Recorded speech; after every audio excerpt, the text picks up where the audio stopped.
feature presentation. Welcome back to another Untitled Movie Podcast. I am one of your hosts, Matt Rohrbeck, alongside he's allergic to tomatoes, but he is Tomato Meter approved, Eric Marchin. Can I get a chi-woo? What can I say? That's from the first movie, though. So we'll be doing a lot of talking about the first movie, even though that's something I didn't think I would talk a lot about, because even the first movie, I think in hindsight, yeah, we're reviewing Moana 2 today, everyone. I know in case you didn't know. I know we're a little late. I know it made $250 bazillion over the weekend, as the highest grossing animated film of all time already or something. But Yep. We'll talk a lot about Moana 2, but probably a lot about Moana 1, because I did rewatch Moana 1, and without jumping straight into Moana 2. And after thinking about it, I'm like, oh, I always kind of put Moana 1 off of being like, yeah, it's enjoyable, but it's not really memorable, or I don't really care much about it. But then after seeing this, holy crap, like that first movie's a masterpiece. It's like it's even shinier once you see the second one. Yeah, like that song kicks ass. You're Welcome is great. How Far I'll Go is great. So you forget that you want Lin-Manuel Miranda back. No, you do, dude. And that's I genuinely mean that. Moana, when it first came out, Moana and Encanto, I remember reviewing them with you or talking about them with you. I remember the Encanto experience very well, coming back because we went from LA. right. Yeah, that was horrible. I've gone back and rewatched Encanto a couple times, and I love that movie now. I did not enjoy it because I was running off no sleep. Maybe I should watch Anora again. That's maybe your favorite telling. Musical of 2024. No, I'm just saying, when you're running off like 2 hours sleep, watching a movie at 10 in the morning, maybe not the best idea.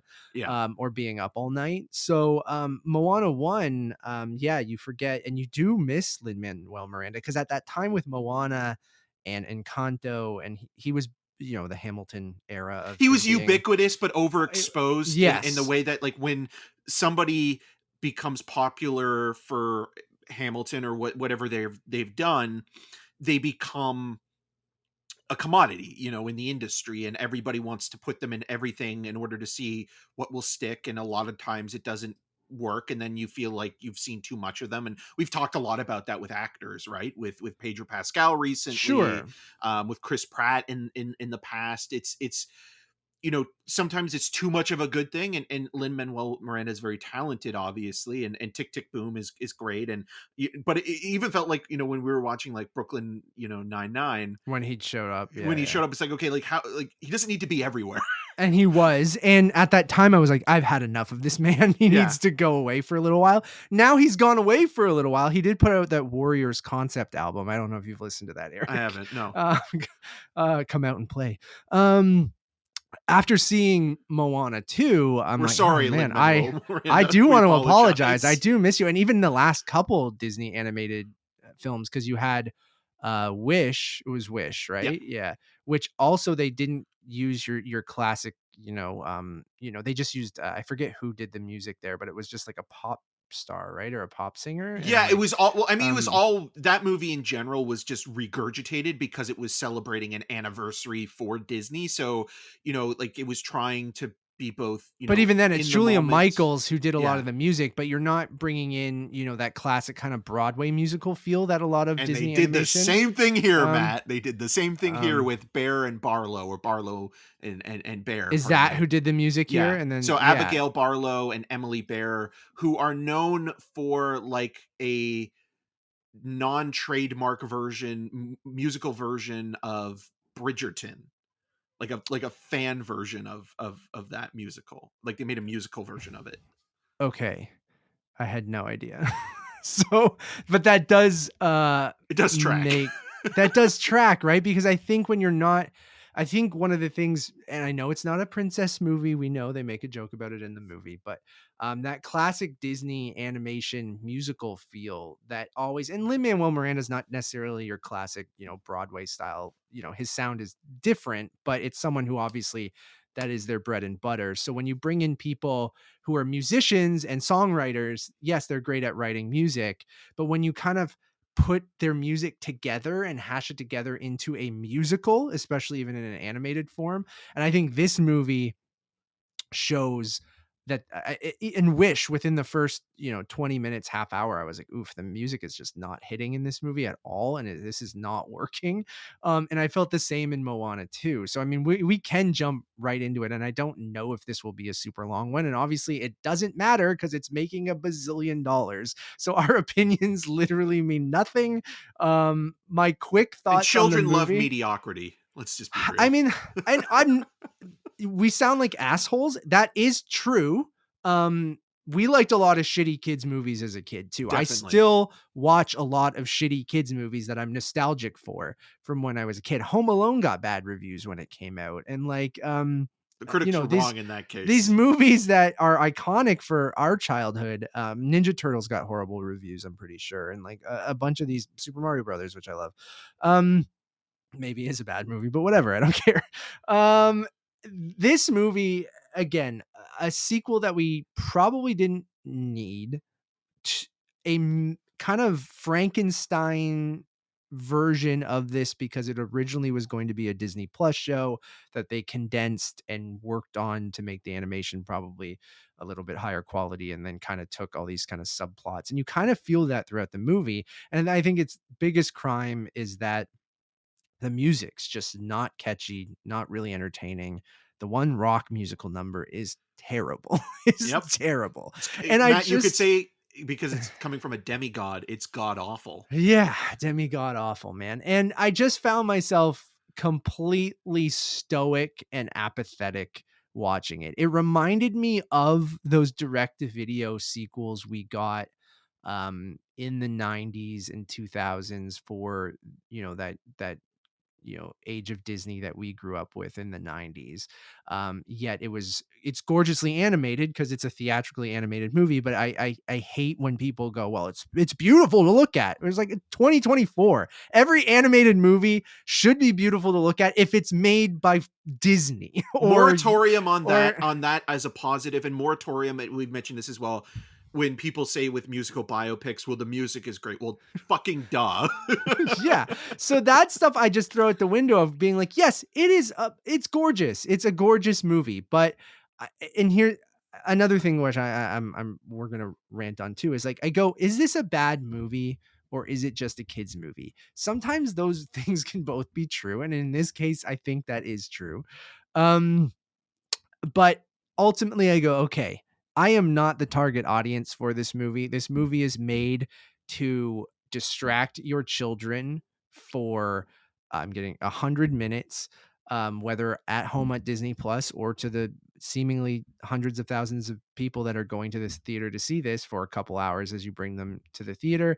And I think mostly it probably succeeds in that because, no offense, children are dumb. So their minds are still forming. They want to see pretty colorful colors images and fart jokes and slapsticky humor and some songs that they can't really comprehend that aren't well put together and things like that. Like, it's totally fine. Like, it's a babysitter, as you said. Exactly. And I think for that, it I guess succeeds, but you can kind of just tell that there wasn't the same amount of, and I don't want to shit on anyone who made the movie either, but you can kind of tell taking passion. a Disney There's Plus, no passion. Yeah. When it comes from a Disney Plus show that was going to focus on all these different kind of, what seemingly feels like these different tribes or how everyone comes together, these different groups. And you can kind of tell it feels episodic in a way that the movie kind of stops and starts and has a climax to each musical. It almost seems like every show is going to have a musical number, right? Like, and that's kind of how each episode would have had. It would have had, or when we introduce a new character into an episode, or where, like, there were times where I kept thinking, oh, are we going to get, the late Doc Harrison's voice coming in from Dragon Ball Z, where it'd be like, next time on Moana, we're going to see, Maui hanging, inside the stomach of a giant clam. And stay tuned. To be positive for a little bit, there is a brief moment in the kind of middle part of the movie where there's some weird creatures and some silly fart jokes, and I'm ashamed that I laughed at them, but you should be, Matt. I did. I was laugh. Stronger than you. No, I laughed. And I did too. these goofy little lip fish and this big nosed kind of snot monster blobfish, and like there are a couple really kind of secretion like, jokes. yeah, that are good in the middle of the movie that I did genuinely laugh at. But it is the equivalent of laughing at a fart joke in an Adam Sandler Netflix movie. You know Yeah, you and a should fart be joke in anything, I really. know, Like, but it's like just when like you know it's like a bad comedy and it still makes you laugh, you kind of resent not only the movie but yourself for laughing. I did That's watching it, that's and how I felt watching but those then I'm scenes like, where I I'm a laughed at. 35-year-old man. Yes, I laughed at the fart joke, but then I'm watching it and I go, my opinion really doesn't matter that much on No. this one. So Clearly, like, I mean, the movie is made, um, as you said, you know, upwards to what, $221 million, and 5-day weekend, but that is a yeah, record for a Thanksgiving 5-day. holiday, Yeah, and you know, it's done well.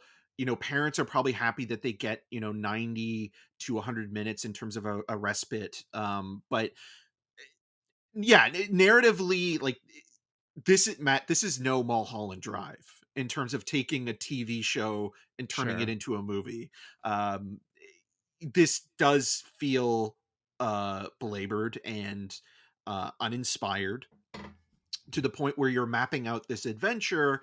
None of the characters have any real arcs, or there's nothing there to really show any change or progression in them. Even Moana, like, I like that Moana is always proactive and seeking out adventures and looking to help her community, and sort of strengthen the bond between nature and humanity.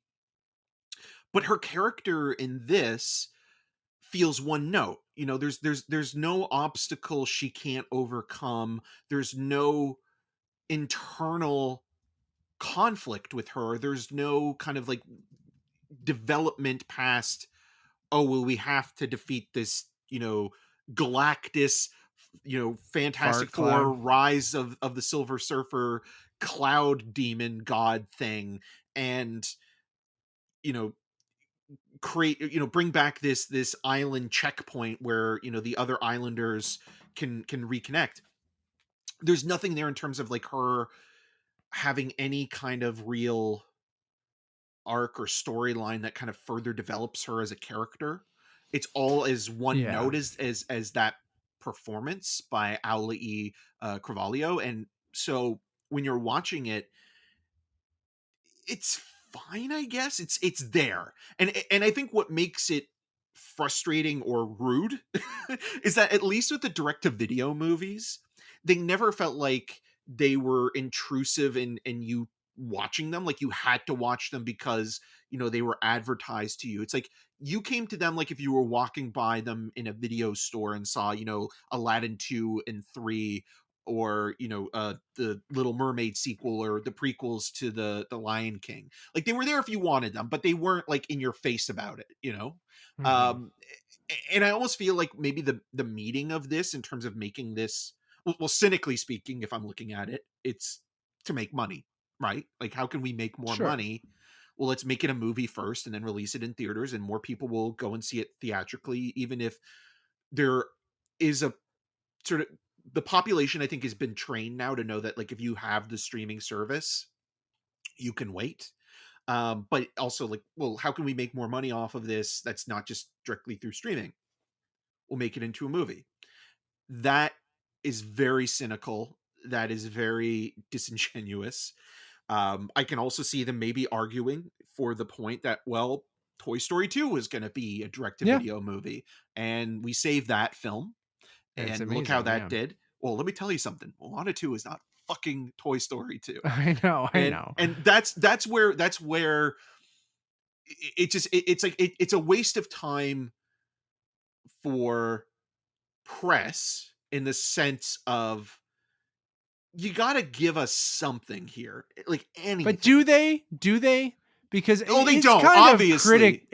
critic proof, Yeah, right? Like so it's is Wicked, really, so is a lot yeah. of these movies, but it would be nice to just have some sort of Well, you just miss ingenuity or something. I really do, we know that Disney has this stuff, right? Like, or and that's saying you shouldn't just put a label on a company, but they put the people in place that are passionate about projects and can tell a great story with great music, with great animation and all this stuff. We know their teams, especially at Walt Disney Animation Studios, have that in them. right? Like I just talked about how I've revisited Encanto multiple times and I love it. And I really do think Frozen is fantastic and even Zootopia is great and they've done some interesting stuff. But then when you get into Strange World, Wish, and Moana 2, and the next one we're getting is Zootopia 2, and you're just like, Chicken it's Little 5. and I Frozen 3 and you know, I do get it, and I'm the guy, I love franchises, I love going back and revisiting movies when a new one's coming out, and, you know, I'm sort of a defender of a as long as we're also getting those original ideas and those original things, then I'm fine with it existing. But I'm with you where I just wish there was a little bit more, put into it, where it does very much feel like, okay, I'm not saying everyone who worked on the movie half-assed it, but it also, I think, you know, Disney as a whole could learn the wrong lessons of putting this out and making $220 million in an opening weekend, And they right? are going to And then learn the you're like, wrong lessons because and all corporations I do that know, same thing. but it's you know, the last original, I mean, Strange World didn't really work out. Encanto was fantastic though. Raya and the Last Dragon I didn't love, but a different style of movie But too. But sequels like, as well, we're mhm, talking about as well. It seems like yeah, they do, I guess pun intended here, water down, each new film, and it doesn't with Moana 2, with Frozen 2. Frozen 2 I felt similarly, although with The Frozen purpose isn't 2, there, right? Like at yeah. least Frozen 2 is Into the Unknown Yeah, in terms of like a catchy song. Like there is something to take away from Frozen 2 and just like at least one of the songs hit. popped off, yeah. This is a movie that like unless you are a little kid now watching it and will have a nostalgic sort of connection to it, a year from now when we're back in the Thanksgiving, you know, sort of quarter, um, we won't be able to recall anything from this movie. There's nothing to No, remember at all. no. There's nothing of consequence. There's nothing of added value to this movie other than to establish a franchise. And Yeah. that's what this is, and that is why I think it is cynical. I think it's disingenuous. There needs to be purpose. Making money, there's nothing wrong with profiting off of the success of something or creating something that people like, but I just wish there was more there for people to enjoy. Like, just don't give us a rehash of what we've already seen, or don't give us the scraps of something that was meant to be, Mhm. that had a different sort of uh, adaptation in mind. It just feels like you're repackaging old material. Yeah, and I like that it's exploring Polynesian culture a little bit, But but I that just I'm even don't think, questioning. yeah, that I don't even think it goes, you know, I maybe in a show you go deeper into that and you had to take out a lot of that because it slows it down, It's window right? dressing. Yeah, And yeah, and I and know. I know we're saying this as two white guys, but I know, yeah. there is a feeling with this movie in particular that like when it talks about the ancestors pole and the community, I think But then because you the get like movie doesn't coconut work. monsters or something, and Yeah, and like I and and just to me it's like, okay, is this cultural appropriation at this point? Are we have we moved past the inspiration to tell a story, that's not, you know, um simply like white English based characters, and trying mhm. to find, an underserved demographic and represent a culture and be thoughtful and considerate. But then when you get to a sequel or a third film, is it just something where it's like, oh well, we need this because it's part of the representation, it's now considered filler, or you need the polish of it to be quote unquote authentic. And Yeah. when you're watching this, you're thinking to yourself, oh, like, is this not appropriate in terms of like an offensive way, but it's like, do they really actually care about? Or is it just like you said, set dressing to just, Yeah. you know, tell a very simple and kind of mediocre story to get people to sit there Yeah, and it's watch almost it? like it's like trying to be, it's using that as well as almost like a shield to say, hey, this movie is, you know bringing, this culture, this way of life into the narrative, and that's what's going to make it great. But unfortunately, like, the movie itself doesn't hold up, and so you're saying that, but you're hiding behind this shield, and it feels like you're not treating the people and the way of life and the history of it all with that kind of sincerity that you should be. Yeah, I don't disagree. So, yeah, I think ultimately we joked about it, but I think the movie provingly this weekend is critic proof. So I don't think it's really worth your time. Unless you have very young kids or kids who really loved the first Moana, but it's not one of those Pixar movies or Disney animation movies where as an adult you'll go with your children and either enjoy the music or enjoy, some of the, I mean, again, it's gorgeous, but I don't even think they do anything interesting with the animation per se that isn't just what stuff they've done in the first movie. The lightning reminded me of the Flash as well, which is not a good place to be in. That's true too. I don't think it has that emotional gut punch that you'll get in something where it has stuff for adults and kids. Even the humor there, there's some off jokes from The Rock that are some meta humor and stuff like that. But it's not very funny. But I guess that's there for adults. But if you need a babysitter for 100 minutes and you just want your kid to maybe be distracted, then sure. And you've probably already taken them at this point, or you're probably going to wait for Disney Plus anyway. And I think that is an interesting conversation that we've had very often in the last couple of years. And I think COVID skewed that a bit. But now with Inside Out and this, I'm like, we thought that Disney was dead in this sense of people wanting to go see their films theatrically and that they would own at least their animated stuff and maybe just want to wait for Disney Plus because we were accustomed to them putting it on there very quickly. I think with Inside Out 2 and now Moana 2 being these gigantic successes, I don't know what that says, but it seems like audiences, and especially with Wicked and Gladiator having a big weekend too, it's good to see. That's the one positive I'll take from this. That's not really about the movie at all, but like, I am It's good for glad. the exhibitors. It's good for the theatrical business as a whole, right? And But there, hopefully that money can be put into other things too. yes. But like you said, will the wrong lessons? We're getting the Moana live action in a year or two. We're Oh getting God. we'll get Moana That's what 3. we'll be talking We'll about get next Inside Out Thanksgiving, 3. Yeah. So, you hope some of that money is getting funneled into Searchlight, so things like A Real Pain can get made or and or things. or But even like, in like um, with Disney itself, where it's like, yeah, you still make those sequels because they're they're the critic money proof, makers. Yeah. they're a fail safe risk aversion investment. But within that, it's like, okay, well, maybe give like $20 million to like a small live action Disney movie or something. Or even an It's animated movie that you can be a little bit more experimental, like Flow, what we're talking about, which they would yeah. never do. Oh, never. It, but, but that would be cool to see them, but I'm assuming they're learning the wrong lessons with Wish bombing, Strange World bombing, right? Like two in a row and then Moana 2, I'm sure Zootopia 2 will do super well too. Well, And, didn't Pete Docter also um, talk about that recently as well with Inside Out 2, saying that they're going to be focusing more on franchises and sequels, at Pixar too. at Pixar, and just even like the Disney machine Well, itself, Elio will be because interesting, right? But well, that's a conversation to have, because when we get to it, because I mean, there's been rumors that that movie has been heavily re-edited in the same way that like The Good Dinosaur was, and that Domi Shi had to come in and rework some of it because the version that they had originally was not tracking as well, or wasn't what they were hoping for, so they had to kind of change things.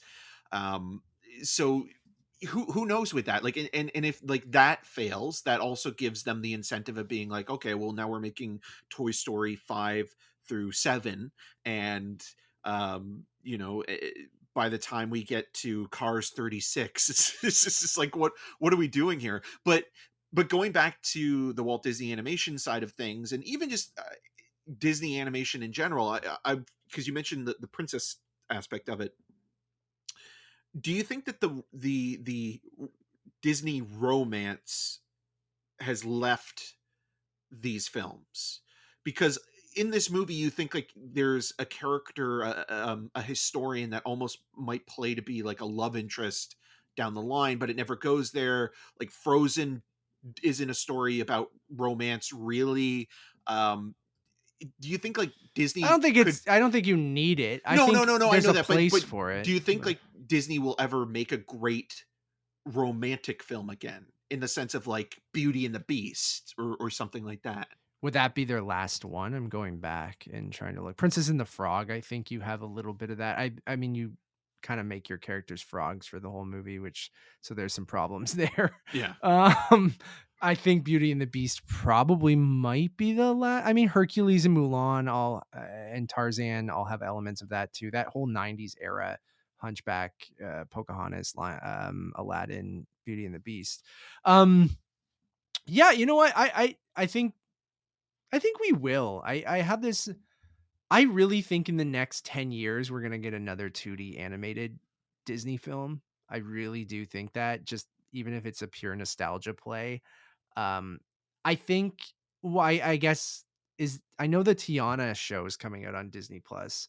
Unless it gets turned into a movie Into a now. movie, Princess and the Frog 2, but is that 2D, or even if it's computer 2D animated? I don't know. I'm assuming so, if it would match the art style of the first film, but that's what I hope more. And then the romance princess element of it, I like what they did with Frozen to subvert that to an extent where it is a princess movie, but it didn't I know you have what's his name, Hans or whatever in that movie, and Well, um Entangled is right. and Like that also yeah, I subverts guess some of Tangled, those. yeah. Exactly. I think they've tried to Oh, subvert is it it. Tangled or Entangled? Tangled. Tangled, Just Tangled, Tangled. Tangled. Which is great too. Tangled is very, very good. Zachary And Levi, though, is a voice, isn't he? yeah, that is true.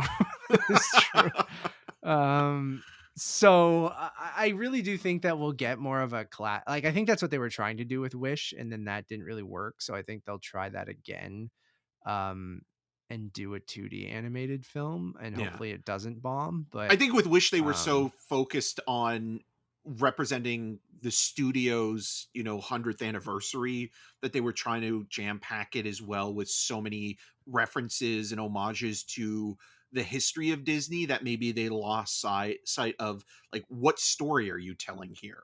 and I um think that art style in small slices was intriguing, but then when I saw it in the movie, it didn't work for me. Like, I was very excited for that kind of painterly kind of watercolor mix of 2D and 3D animation. But then when I saw it in practice, at least it didn't quite work for me. And yeah, I don't know, man. Like again, I'm trying to be an eternal optimist, even if we've been very negative this year with movies, but the sequel I'm to the Eternals, I'm trying to Eternal be Optimist. yeah, I'm trying to be more of an optimist. So I'm trying to go, okay, what are the positives that can come from this? It's like, okay, I'm glad movie theaters are doing well. I'm glad people are going to the movies, and I hope, you know, the right, like, again, I'm saying that there always was crappy Disney animated sequels, right? Yeah, Like, there they've was. always existed. Yes, we just when we were kids, they just put them on video, and we thought in this era they would just put them on Disney Plus, right? Yeah. But they go, well, can we get $15 a ticket from families for this? And they'll also subscribe to Disney Plus because there's other stuff on there, and they'll watch it again at home over and over and over again. And Hope they unfortunately, don't have a that's milk the allergy. yeah. So I think it's a tale as old as time. So we're always going to get these things. It's just whether they're theatrical or not. And then you hope it funds unique things at Pixar or unique things at Disney Animation, and you just hope that they're not Strange World or Wish. So Yeah, there's an ecosystem to this, and obviously, like, you want to be, as you mentioned, Chloe Zhao is the eternal optimist. But there is also a feeling with this particular movie, I'm going into 2025 as a hardened cynic.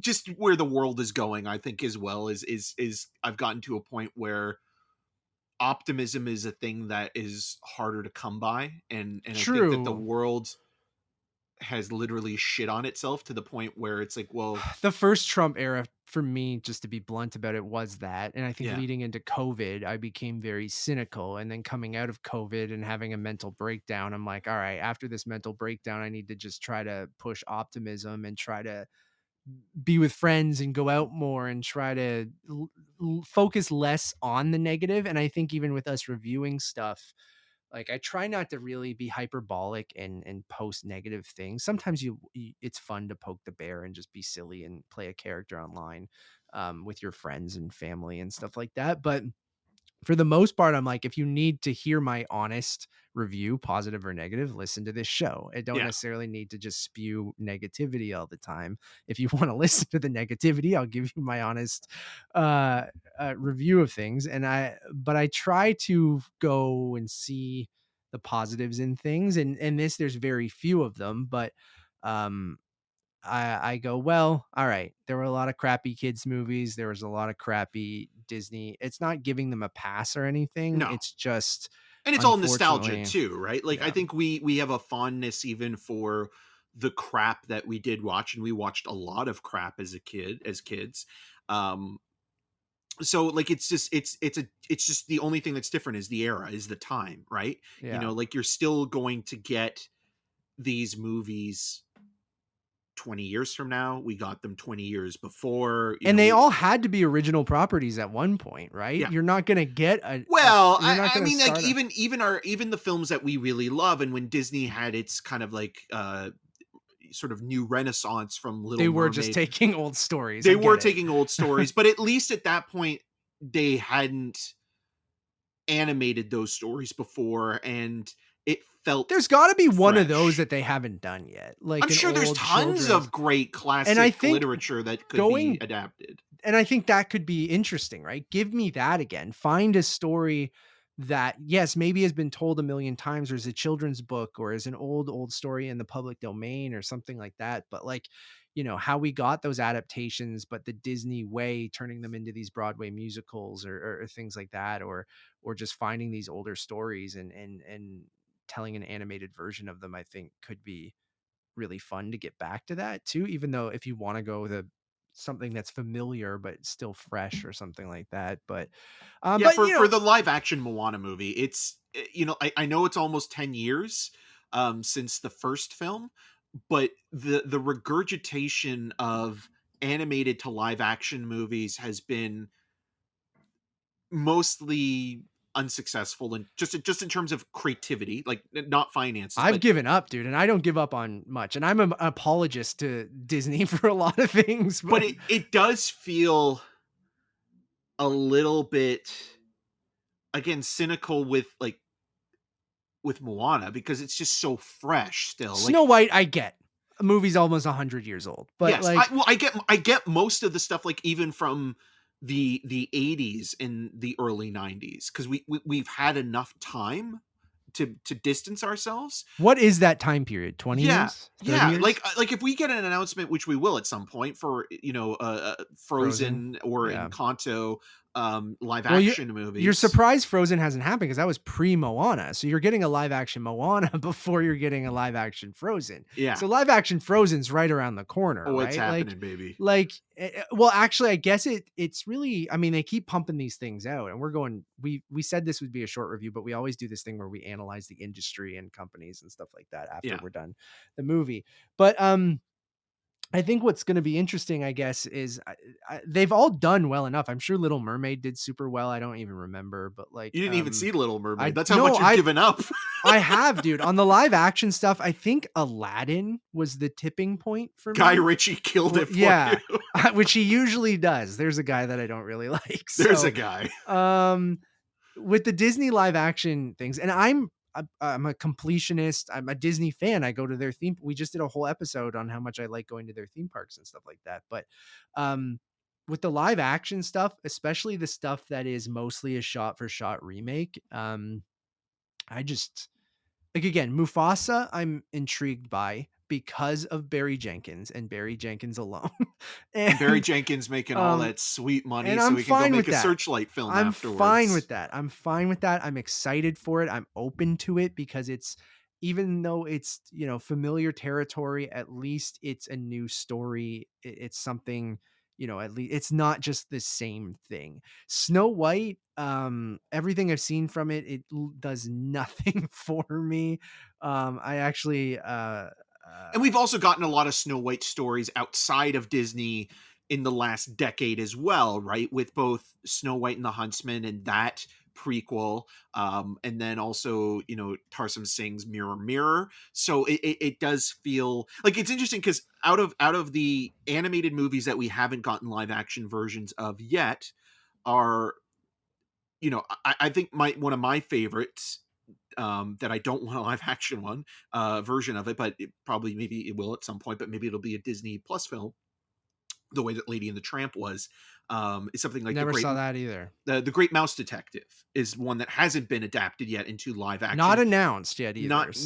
And Oliver and Company. Those are the two that have not been done. Now, Oliver and Company was kind of critically panned, but it did well with kids. And Aristocats has been announced. Oh God. Wes loves Aristocats. I mean, I'm sure they'll edit the horribly offensive racism. I know. But it's like Peter Pan too, right? Like where Peter Pan has been done so many times that once we got to the David Lowery version, it's hard for me to get into that too. It is, right? And David Lowery did one of the best Disney live action movies with Pete's Dragon, and not a shot for shot remake either. Yeah, and found like thing. Yeah, which was amazing. And that's like the way that I think you have to do it. Like you just can't simply, toe the line to just do shot for shot remakes and pander. I think you need to find a new, like there's probably nothing for a lot of these filmmakers other than to just shoot them and to get paid. And yeah, I mean, I'm sure some people have that nostalgia and you want to bring that to life into a different audience in a different way. But unlike a video game adaptation, to compare it, which I've used in the past, of saying, I always use the example of you or my mom wouldn't play The Last of Us, right? But you get to experience it in a different medium because it's a medium that you can passively, consume. You don't play video games. Those movies all exist for people to watch, and they're probably better looking and better than any of these remakes. Well, so, Ivor, my nephew Ivor, he was over this weekend, and he got a little bit scared by it, but we were watching the original, the animated Jungle Book for the first time, and it still holds up. And like, obviously, again, the racism is not great, but and a lot of old Disney stuff, but yes, Song of the South obviously being the pinnacle of it all, but you look at that and the quality is there, and it was an adaptation of the novel, of the Kipling novel, but it felt innovative, it felt fresh, it felt fun, it felt like a way to introduce academia to kids in a way that it's like, eat your vegetables, we're tricking you into eating your vegetables, but we'll do it in a way that has like, cheese on broccoli or something like that. And so like, it's the same way with Lion King, right? Like that's good. Lion King, for a lot of people, for a lot of kids, like that really is their first exposure to Shakespeare. Oh, absolutely. Yeah. And so that, and I think they do more of that. That's what's missing in the Disney remake world. Some weird thing and make it kid friendly, or this kind of like, I absolutely agree with that. And just so I can keep everyone updated on my Disney live action, how many I've seen and how many I haven't, I kind of gave up in the Dumbo, Aladdin, and then Jon Favreau's Lion King era. I think Lion King was kind of the tipping point to being like, this is the same movie but uglier.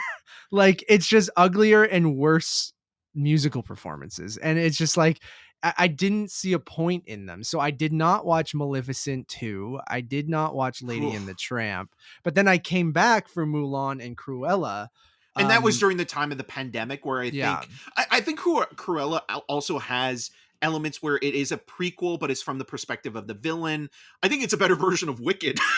I like Craig Gillespie, and I like Cruella, but you can tell there's a pattern here of the ones that are a little bit telling a slightly different story or from a different Yeah. perspective or something like Maleficent that. does as well, but I wasn't And the biggest fan of no, neither that was I. movie. So, And that's why I don't think it needed a sequel. And then Pinocchio is when I really kind of tapped out. And then Peter Pan and Wendy, who I love David Lowery.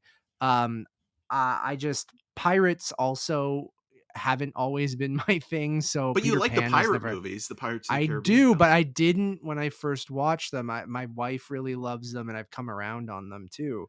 And then I didn't see Little Mermaid. But then yeah, we're getting Mufasa, Snow White, Lilo and Stitch, Moana, Hercules, which is now supposedly a Hades movie. Which, hey, if Cruella is There's something, gonna at be a least that's bad something. joke about like don't hate the player, hate Yeah, Hades the game or something. yeah, great. We're getting Robin Hood, but is it gonna be a fox? I don't know. The Aristocats, Questlove's doing that, and then they're doing Bambi as well. Yeah, Sarah So Polley was attached to that at one point, but um left for creative yeah, differences. So, yeah, which is, I which think is a good thing because like I'd love to see Sarah Polley get paid the same way that Barry Jenkins probably making a lot of money for Mufasa. Lady and the Tramp is the only one I haven't seen of those. Everything else I have watched, and I will honestly say that out of all of those movies, the two best, like the absolute best, are Kenneth Branagh's Cinderella, I think is quite well done.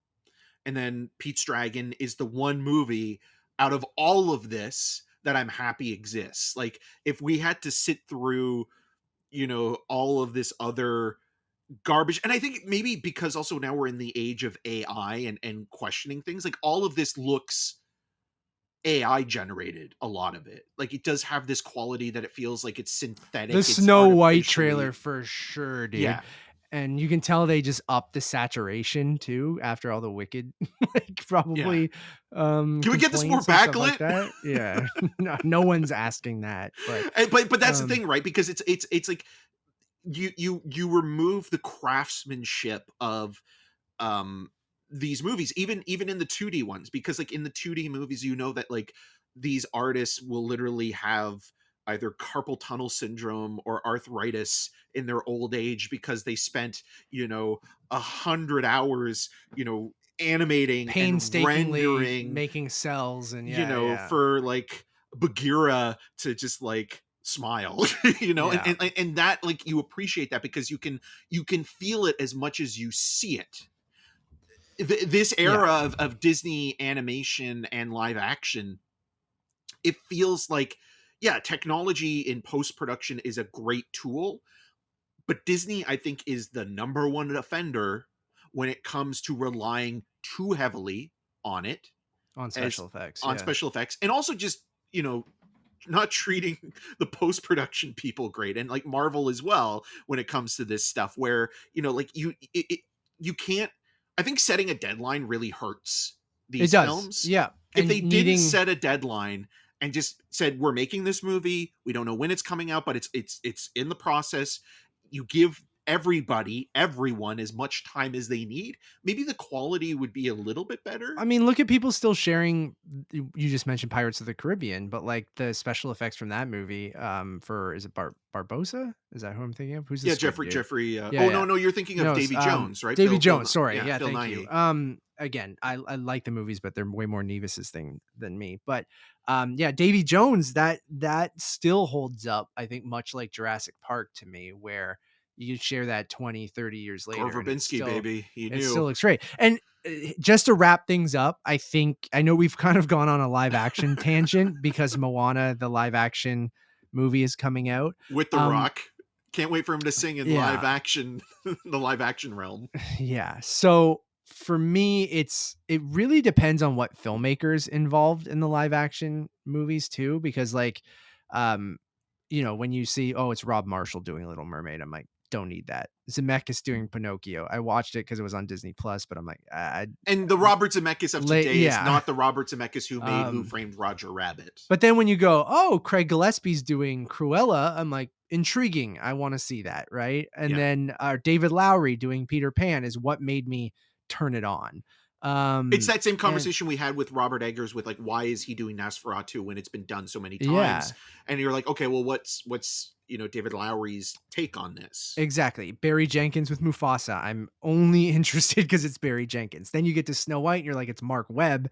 And I'm like, it's Mark Webb. Like, no offense. I like 51st Date or not 51st Dates. 500 Days of Summer. 500 Days of Summer. When was the last time you watched 500 Yes, Days I of agree Summer? with that as well, Eric. I knew you were going to bring that up. I loved it too, but it's been a while. And I do wonder how the Joseph Gordon-Levitt character ages. Oh, probably not well at all. But like, maybe I will one day go back and re-like it. I liked it in 2009. Let's say that. But it's the Garden State of that era. But then everything he's done since then, it doesn't. Well, the Spider-Man movies were a complete catastrophe. But then you get to Lilo and Stitch, and you're like, oh, Dean Fleischer Camp is doing it. Marcel like, the Shell with Shoes on, yeah. And then you're like, I've never even seen Lilo and Stitch. It was that. Maybe that'll help, just because you haven't seen that movie. So should I go back and watch Lilo and Stitch, or should I just wait and watch it after, maybe? Because Lilo and Stitch 2002, I was 13, so I was kind of in that era of like, I'm too old for Disney baby movies now, so I missed a bunch of those in that era. Treasure Planet and then you have Guy Ritchie coming back to do the Hades Hercules movie. Questlove doing Aristocats. I'm like, all right, Questlove, I'll give you a shot. Like, that's kind of. Well, let's see what the score and the music sounds like, because maybe that will be something. And I think the Aristocrats as well is not as highly, praised when it comes to like the Disney canon. Outside of it now being kind of like a retconning that because of the racism in it. But like, you look at Jungle Book, you look at 101 Dalmatians, you look at Peter Pan, and then when you move into the 80s and 90s, Aladdin, Lion King, Little Mermaid, we've all seen those films. We've seen them hundreds of times. I think Aristocrats is like one. I don't know how many, like, I think I haven't revisited it. Once or I think twice. my sister liked it because of the cat element, but I haven't really. I know the racist moment you're talking about very well, but I mean, this has gone back since the 90s, right? Like with 101 Dalmatians in the 90s. Glenn Close, Glenn Close, John Hughes wrote it, right? Like, and that was a big film too then. Like, that was like what, 94, 95? So we're still getting them. We had the Burton Alice in Wonderland movie. I forgot that Burton, I think, is a big offender here as well, because Alice in Wonderland did so well, and it also feels like that was the beginning really of the CGI, and like it robbed him of his visual style, but also it just looked ugly as hell. And then Dumbo is also bad, but Dumbo was like him having that weird, like, I think I'm done with Disney. And then I always forget the Sorcerer's Apprentice, the Nick Cage movie, is based off Fantasia. Like, but I think that's like loose, very lousely. Yeah. Because that still feels like the end of like the Brockheimer Disney era as well, and that's also like the end of Nick Cage. Baruchel's not playing Mickey Mouse, right? No. So like, and that's the end of Nick Cage, like as a bankable movie star before he kind of really goes into direct to TV, direct to video realm. Anyways, that was a long tangent about live action remakes because of Moana 2 leading into Moana being made, which is we're already getting a live action remake of it. The Rock, those pictures. Hey, I'm not ready. Money, Moana. God, all right. Well, thank you everyone for listening. We have a review up right now for Nosferatu that you guys can go check out, which is coming out Christmas Day. We also sticking in the Disney realm, especially with kid friendly content. Skeleton Crew, the first 2 episodes of that are now streaming on Disney Plus for you guys to check out, and you can check out our review, or depending on when you're listening to it, it's probably in a couple hours. It's today, December 2nd at 9 p.m. Eastern, that it's premiering on Disney Plus, the first 2 episodes, and we'll have reviews out for the first 3 episodes. So the first 2 that you get to watch tonight, as well as 1 extra episode that we were able to see, and David Lowery, speaking of, so everything comes full circle. Please go follow us on Twitter and Blue Sky and everywhere. We're mostly Untitled_movies on Blue Sky. It's untitledmoviepodcast.com. You can follow Eric and I at Matt Rohrbeck and at EM6211. Eric is at Eric Marchin on Blue Sky. So you'll find us. Just search our names in the platform of choice. If you Letterboxd want to Untitled, find us. if you want to. And then Letterboxd Untitled _ movies. We'll also be back with reviews of A Complete Unknown, as well as Mufasa, both Disney things. Is A Complete Unknown Searchlight? Yep. Oh, there we go. Just my favorite Disney princess, Disney Bob Dylan. Disney December, baby. Well, thank you all. We'll be back soon for another review. And until next time. Come back to us, Lin-Manuel Miranda. Please. Please.